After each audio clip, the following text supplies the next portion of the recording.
But every single person in my phone, every person that I met, caught up with, was either a pot smoker, a meth smoker, drank heaps of alcohol. I didn't know how to get out of there, and my family were always...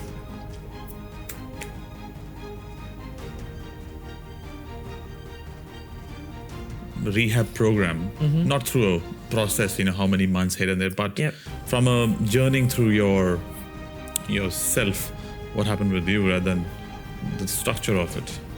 That I survived. If you have to summarize a journey in a few words, and how would you summarize? If you actually put some love into it, put some care into it, treat it well, clean it up, it can actually look like new again. Before we get started, please subscribe so that you never miss an episode of our cutting-edge contemporary conversations. Thank you. Welcome, Helen. How are you? I'm very well. It's very interesting, as in I'm sitting here in this chair, and without a lived experience of what you have had and trying to understand your perspective and your story. It's just the irony of me sitting in this chair. But I have to submit that in the opening that I don't have any lived experience of anybody close to ones or myself in this space. But I want you to make me more understanding of what happened with you and then what's your story. Okay. And could I ask you to share a bit more about you? Okay. Grew up here in Perth, Western Australia. Beautiful, loving family. Very active. Basketball took up a big chunk of our lives. Went to school, enjoyed school. And then ultimately, as I sort of moved out of home, I moved in with girls that were full-time workers and not so much into sport, but their extracurricular activity was smoking weed. And then I guess slowly but surely, I was around these girls a lot, at home, going out with them. And then a knee injury sort of took a big chunk of my life out, and, coming from training every second night to playing to being at home and injured and being around these girls, just my curiosity got the better of me. Wasn't educated as a child about what drugs were like, don't touch them, don't hang around with kids that do them. It just wasn't something that was talked about. So I was curious as I got older. At what age were you in the... About 18. Yeah, so I can't even remember anyone growing up being on drugs or doing drugs. I felt very sheltered because I was so involved in sport, involved in going to church, those sorts of things. So I guess you could say I was micromanaged, but I had a good childhood, sleepovers, camps, birthday parties, everything good and happy, no traumas. And ultimately, in the end, it was who I hung out with is what led me down that path of trying drugs. And ultimately, it was something that made me feel good. I didn't take them because they made me feel bad. They made me feel good. I managed to still work and play my basketball. And then I guess slowly but surely, the drug intake increased. It went from just a weekend thing to, a couple of times during the week. And, then 10 years passed. A partner that I had and was introduced to was someone that occasionally took a different drug to what I was using, and my drugs changed. And then, all my experiences changed. It wasn't sort of just going out to dinner or going to a movie. It was going to a music festival, spending, days and nights dancing and going to nightclubs and taking more drugs and, still rolling out of there on a Monday, going to work and managing all of that. But for me, it was a slow spiral into the meth world. And ultimately, it took away my relationships with my family. My moral compass was completely shot, and, people I were hanging around with were not great people. But obviously, the drug itself, I underestimated the power of the drug and how it had a grip on me. You know, I would convince myself that, you know, I wasn't breaking and entering into houses and I wasn't stealing things and I wasn't doing stuff, but I was lying to my family, I was lying to myself. And then eventually in the end, it was my family that came alongside me and said, you know, you really need to get some help. You know,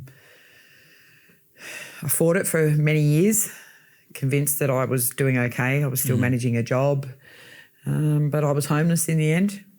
And just moving from couch to couch to couch just gets tiring. Helping other people and working out other people's problems got tiring. But ultimately I wasn't seeing any of my family. I was catching up with my mum in the end, and it was just sad because I was just a shell, basically a shell. Wow. Yeah. There's a lot in there.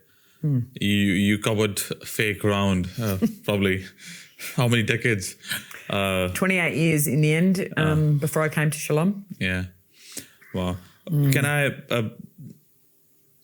go back on the first couple of times when you were young girl, 18 years old? You're coming from a very, you know, supportive family, healthy family, and you might not have seen anybody doing drugs, and that's not been talked about. So that was not the norm at all. The norm was being an active child, you know, having a curriculum, you know, enjoying the normal things in life.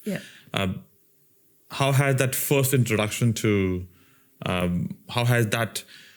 was that a brick wall, or was that something happening there to move into with your friends? And then what was that trigger point to say, let me test? Is it the only curiosity, or was there something else? What you felt? Absolutely, my knee injury, which was a reconstruction of my knee, was an injury that took me out for 12 months. So ultimately, a lot of spare time. So if you want to call that the trauma, then maybe, having that injury was, I guess, my trauma. But ultimately, it wasn't a mental thing. I you know, that was causing me this grief, this pain, this hurt. It was ultimately being taken away from the group, which was my teammates, that you see during the week and then you play a game with on the weekend. And then quite often, you know, you would catch up on a Sunday on your day off, go to a pub, have a meal, have some drinks, go home. So ultimately being at home a lot with these two ladies that were not basketballers, but they worked full time. Their outlet, their way of coming home and relaxing would be to smoke some pot, drink wine. I was never a drinker. And so eventually I just sort of said, let me try some of this, you know. Obviously I watched them function after they would have this drug. It seemed okay. I've watched people get drunk before. Yeah, they change. Some get silly, some get angry, some get upset, whatever it is. But ultimately, I felt safe. I didn't feel fear. And I felt as though I wasn't on my own. So these girls were there with me to try it. And my boyfriend at the time was also a basketball player. And he occasionally smoked it. You know, he didn't keep that a secret. It wasn't something hidden. So I guess my first introduction to drugs itself was it was okay. It was normal to do this as long as you got up and went to work. And I think it was just ultimately the people I hung around with is what ended up, you know, being the catalyst for me opening that door. Yeah. And then going from a bit more softer to harder drugs, what was that transition like? And okay, so yeah, then my dad passed away 4 days before my 21st birthday. And I was living with a lady that was, again, heavily involved with basketball. And she's someone that took ecstasy occasionally. Smoked a bit of pot. So obviously losing Dad, I had moved out of home. I was living with her, and ultimately it was just a bit of an outlet. I think maybe I didn't grieve Dad straight away. I was really sad that he died and he'd gone so early. But my memories of Dad were just absolute fun. He taught me to fish. He taught me to drive. He taught me to change a tyre, taught me to light a fire.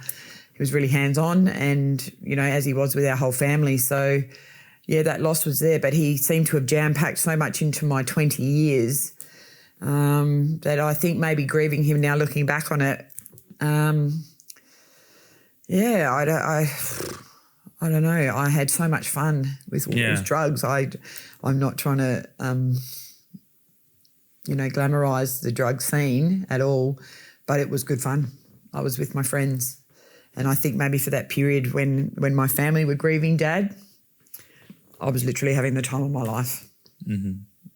So it was definitely that transition of just smoking a bit of pot and things like that where ecstasy became every second weekend and then every weekend. But it's not a drug you could really take and go to work on. So it's not something I already knew that was just a weekend thing. However, marijuana seemed to be the constant. And up until when I came into Shalom, 28 years worth of smoking that pretty much every day. Somebody would assume that, to go away from your family's trauma or your dad's loss, you wanted to get into a bit more harder drugs, but you were having a good time, as you say. I wanted to, but it was there. Not to think about. I guess I didn't want to say no. I wanted to be a part of the group, I guess, and there was, some level of wanting to belong somewhere. And I think ultimately down below, I knew I couldn't belong to family because family were not into drugs. It's not something I felt like I could bring to my family dinner table and say, you know what, I've decided to start smoking some pot or trying some weed or trying whatever drug. It was just, now that I look back at it, absolutely not. That's not something I would have brought to the table. And so I just kept that to myself. I thought, I'm 20 years old. I can make these decisions now on my own. And in hindsight, I don't even know if I would have brought it up with Dad if Dad was around still. I probably would have kept it from him as well. Wow. Yeah. And you saying that how it felt like being homeless or on the verge of being homeless, as you said, from couch to couch.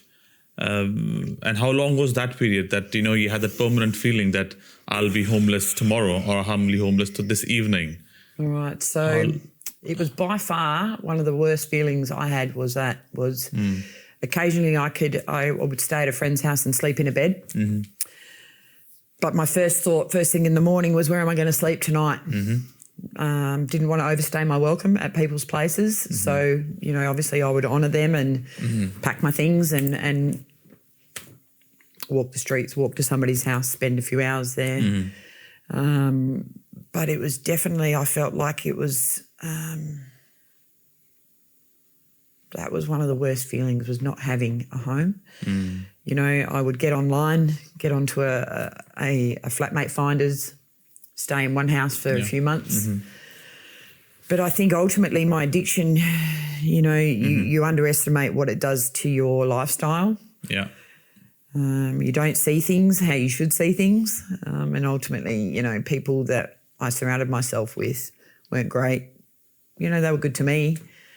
But the places I would stay, and people trusted me, but me inviting these people in, car keys would go missing, things would start to happen, and then I would end up leaving. And so I would go again, couch to couch for a while, branch out on my own, go online, find somewhere to live. But again, the drug itself, I just underestimated the damage it was doing people around me. And I convinced myself that it was okay because I wasn't doing bad things. I still managed to have a job, managed to be in contact with my family. But looking back now, people around me just didn't have that. Going to Shalom, my mentor described me as, you were top of the gutter bunch. So that's really resonated with me because I guess I did think that because I had a job, spoke to my family, still had a licence, didn't have a car. But a lot of people I surrounded myself with, lots of police records, running from police, didn't have licences, didn't care. DD and Uber started, so people could still get around. For a long time I was just entrenched in this belief that I was still okay. But, ultimately I wasn't. When did the first thought of the idea that, I can I should try recovering, or I should give me a chance? 10 years ago, I did attempt another rehab through the Salvation Army. So for the first time in 15 years, I was clean and sober for 9 months. And 10 days before I was due to graduate, there was a mixed program with men and women. And there was a fella there that had been clean and sober for 2 years, and obviously I'd been there for 9 months, and in my head, this was real love. We were friends. We got to talk about our addiction together. We went to classes together. And in my mind, this is it. You know, this is what it should be like. You know, so we moved and we left this rehab 10 days before I was due to graduate. He had actually graduated. He had stayed on because he was from over east. But within a week, we were using drugs together. And so, you know, we had a house and I relapsed for 8 years. So I went back to smoking pot, continued to use meth and, you know, got myself a job. But ultimately it wasn't anything to do with my degrees. It was stacking shelves at Woolworths during Nightville. But again, in my head, it was a job. I was paying my rent. I was paying for my drugs. And on the outside, I was just trying to make it look to my family, who were ultimately, you know, knew what was going on. But at that point, I was 40 years of age. And they said, well, you know, I felt like they surrendered and said, well, she's going to do what she's going to do. And slowly but surely, they got further and further away. I was invited to less things because I wouldn't show up.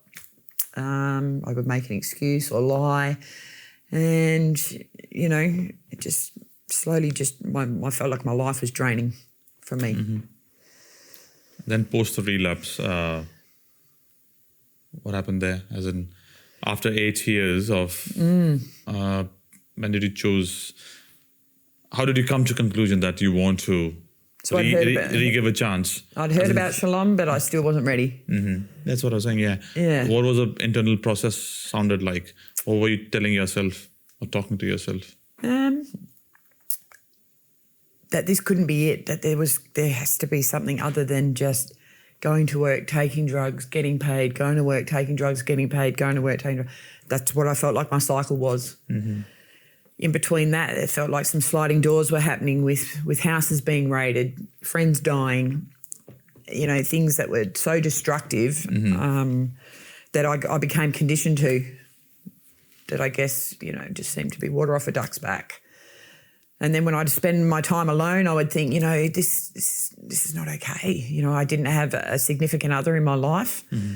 And then just before I came into Shalom, I met somebody, and ultimately he, in the end, ended up being the catalyst for me.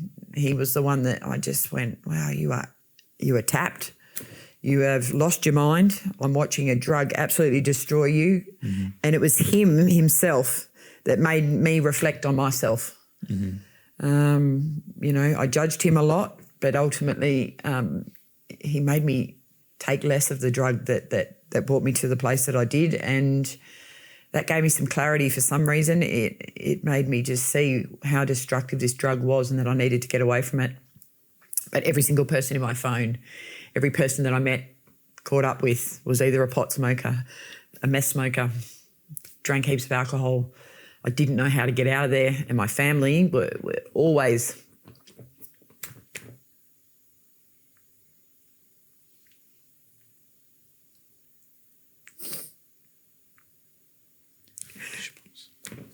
they never gave up. That's good.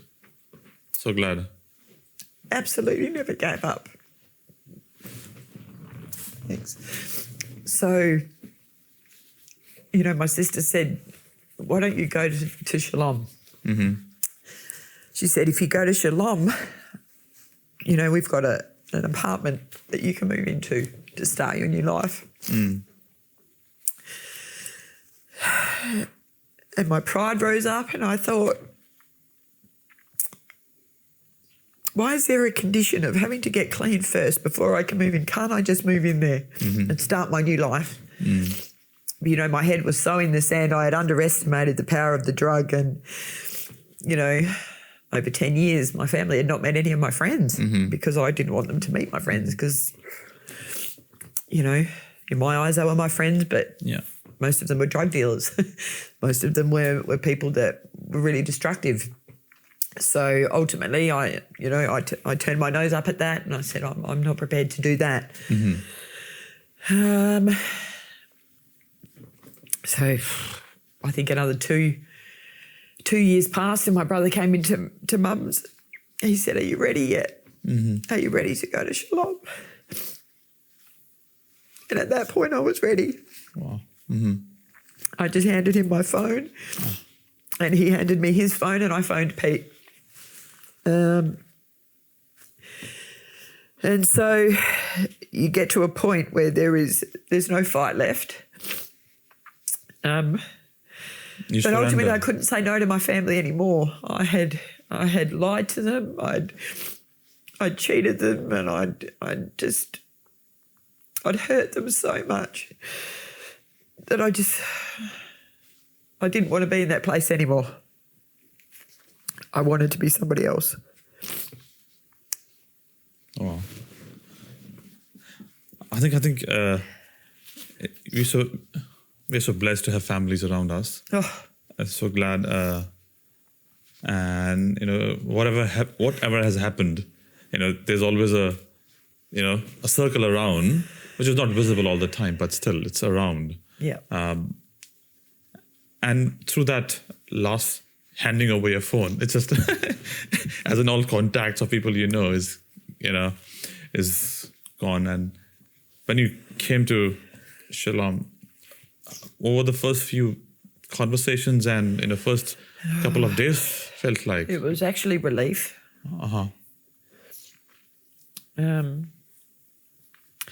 I think there was a little patch of just really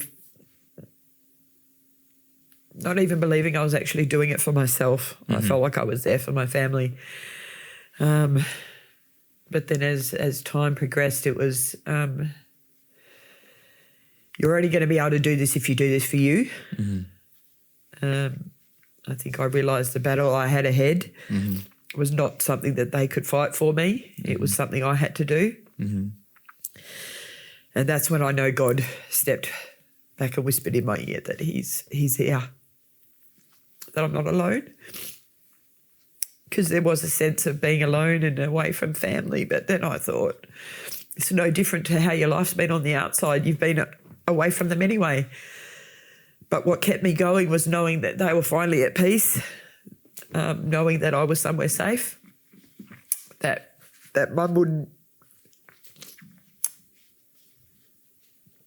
wouldn't have to go to sleep at night, praying for me and praying, that I'd be safe and everything, that her prayers were answered was really important for me to realise.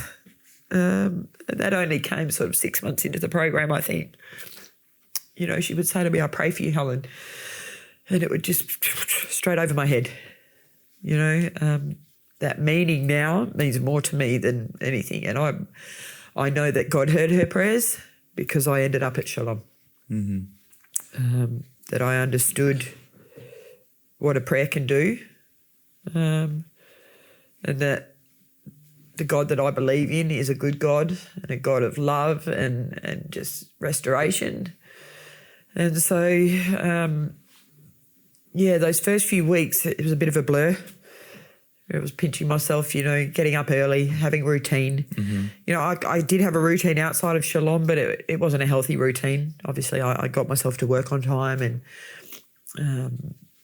but that's because I was at my dealer's house on time, picking up drugs on time and doing all that sort of thing. But this was a different routine. This was a healthy routine. This is what, I grew up learning as a child and stuff like that. So it was actually pretty easy for me. I was given the right path at the beginning. And Pete often talks about everybody being a product of your parents' parenting. I think that's why it was so easy for me to come back around and start walking on that path again, because I did have a loving family. I had discipline in my house. I was exposed to, different cultural things. I was given the opportunity to play sport, went to church, I went to school, So all this stuff at Shalom that Pete has put in place just seemed really normal to me. It didn't seem like a grind. It didn't seem like... So it was a relief. The fact that I wasn't dealing with having You're to getting up and to getting call up your was dealer. fine. You know, the peace of not chasing drugs every day was amazing. You know, and you don't realise that when you're on the outside. Yeah. And probably you said that one of the other biggest fears you had was being homeless.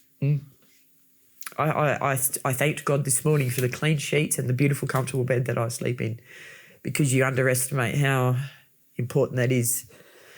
Safety, you know, the people the drug itself, meth, that keeps you up and keeps you awake. You know, I love my sleep now. I literally have a routine. I'm in bed between 8:30 and 9:30 because I love my sleep, and you know, you underestimate how good it is to have a good night's sleep. Yeah. How good it is for your mind, your body. So yeah, and Shalom gave me all of that. Oh. And as you said, initially first few weeks are blank in your head, you can't remember.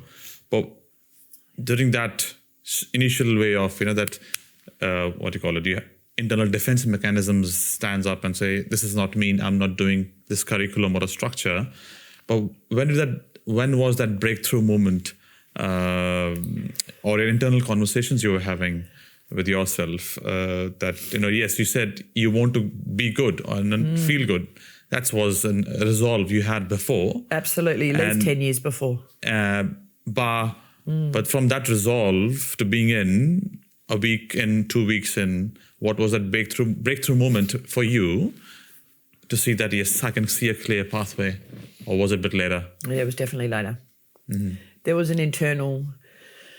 I knew I had to do this, but there was still a part of my head that I'd be able to go back and see my old friends. And probably because you had that context of you went for a 9-month kind of and then relapse, probably, is that playing up in your head? It did, but it ultimately, there was a period of thinking I could do both still. Okay. So in my head, okay, for now, I can't smoke pot, and I'm pretty sure I'm not going to be able to touch meth again, but maybe I can do it every now and then. That internal process you talked about, new life, new friends, and a new way of doing things. Thinking. But was it new, or was it just as you were a little girl? Yeah, it was numbed. This is when I talk about underestimating the power of meth. And that drug itself, it actually numbs you. That's when I things would happen, and I know that I would normally get really upset over things, and I would quite often ask myself, how am I not rattled by this? Why am I not upset over this? And then I would break it down to the fact that I just had a giant session and I'd smoked a heap of drugs, and obviously it had blanketed my real feelings. But, I watched it happen in other people. Yeah. People get news of somebody passing or somebody having an accident and going, oh, well. Not actually sit in the feeling of loss or a trauma or anything. So it just numbed so much in my life, It just put a blanket over everything. And can you tell me your journey through the whole rehab program? Not through a process, how many months here and there, but from a journeying through yourself, what happened with you rather than the structure of it? So for me,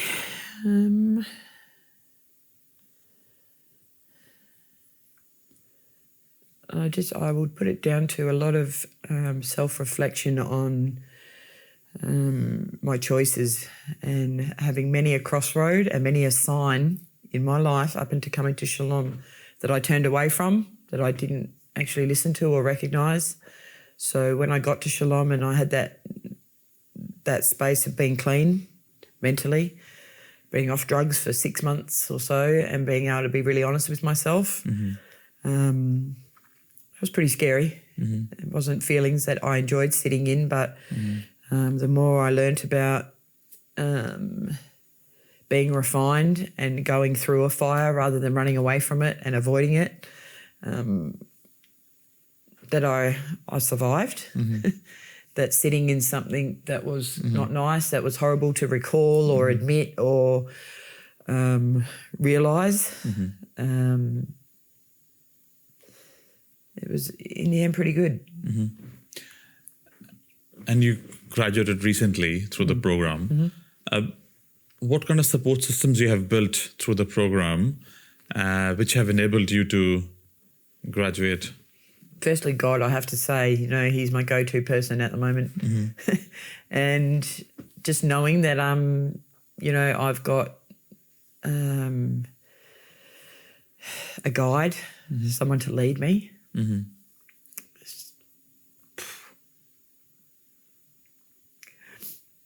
I can't compare that peace to anything else.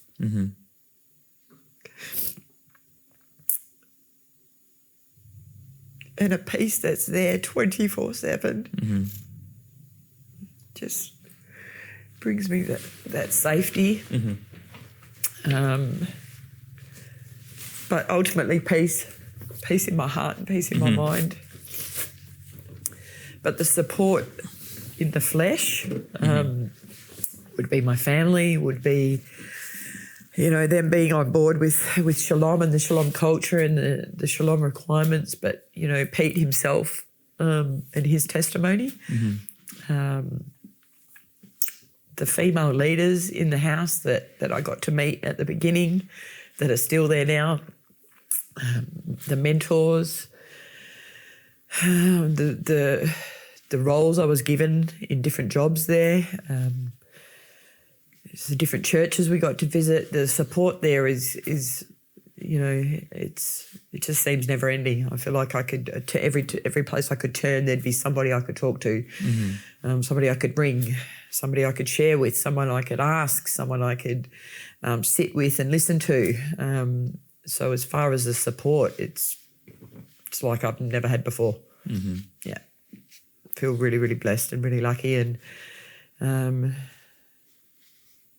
everyone's got their own understanding and their own relationship with God, and I like that too. Shalom gave us that opportunity to watch other people have different types of relationships with God. And I guess surrounding myself with those people now makes me comfortable. And so that having that peace makes me realise that I'm in the right place.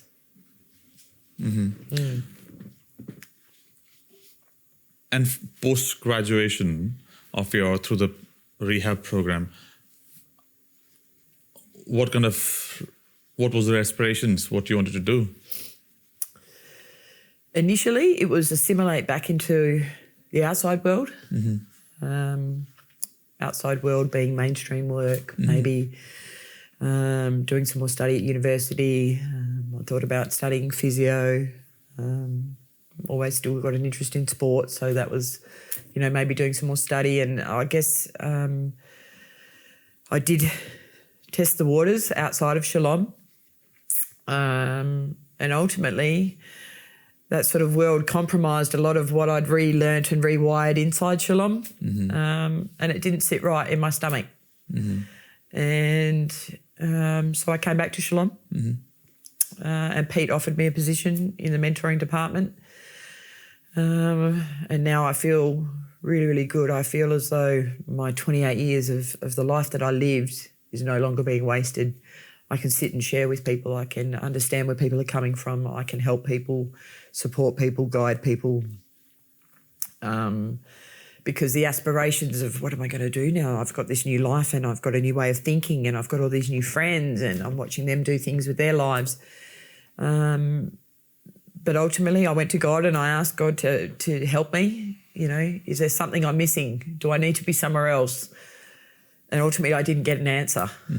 And so then I knew that I just needed to be where I was. There was no niggling voice. There was no something sitting inside of me that was unnerving. And so I've been at Shalom since I graduated, and I'm a part of the mentoring department, which I love because it's a part of a team that are reaching out to people that just need some guidance and some help. Yep. And couldn't do it on their own. And now you have done a full-scale journey. How would you define the values and purpose of Shalom House from your point of view? Sitting in the chair and then talking to people. Yeah. I mean, to me, they are pretty basic values. You treat people how you want to be treated. And I think, listening to somebody else's testimony is really valuable.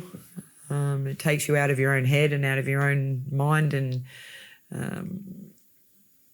but there's also something really important at Shalom, and that's to always reach back and help somebody come forward, and that's really easy when you've been there. You've been that person that's been behind, and needing to reach up for somebody to help you. And then be pulled up through people, and then being able to reach back because you become strong enough to be able to reach back. So, Shalom's got so many good things, that it can give people that are basically empty shells when they come. They're at the end of themselves. They've lost family, or they've lost, their way of how to think, how to feel. Shalom just has a really good set of things that are there for people to latch onto and to regrow.